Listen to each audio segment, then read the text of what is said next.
Hello দর্শক, দেনা পাওনা নাটক দিয়ে মন জয় করে চলেছেন জনপ্রিয় অভিনেতা এলেন শুভ্র ও নবাগত অভিনেত্রী তাবাসসুম সোয়া।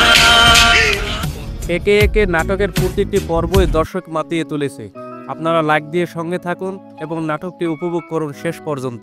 এলেন শুভ্র, যিনি এর আগে অমিতাভ রেজার পরিচালিত সিনেমা রিস্কা গার্ল এ অভিনয় করে দর্শকে মুগ্ধ করেছিলেন, এখন সবচেয়ে বেশি আলোচিত হচ্ছে দেনা পাওনা নাটকে তার অসাধারণ অভিনয়ের জন্য। কেএম সোহাগ রানা পরিচালিত এই ধারাবাহিকটি প্রথমে 6 পর্ব প্রচারের পরিকল্পনা থাকলেও দর্শকের তুমুল সাড়া পাওয়ার কারণে এর পর্ব সংখ্যা বাড়ানো হয়েছে। এই নাটকে তাবাসসুম সোয়া শুভ্রর বিপরীতে অভিনয় করেছেন এবং তাদের রসায়ন দর্শকের হৃদয় ছুঁয়ে গেছে।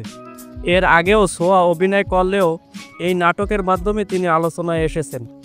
দেনা পাওনা শুধুমাত্র বিনোদন নয়, এটি সুন্দর এক পারিবারিক গল্প উপস্থাপন করেছেন, যেখানে বাস্তব জীবনের প্রতিচ্ছবি ফুটে উঠেছে।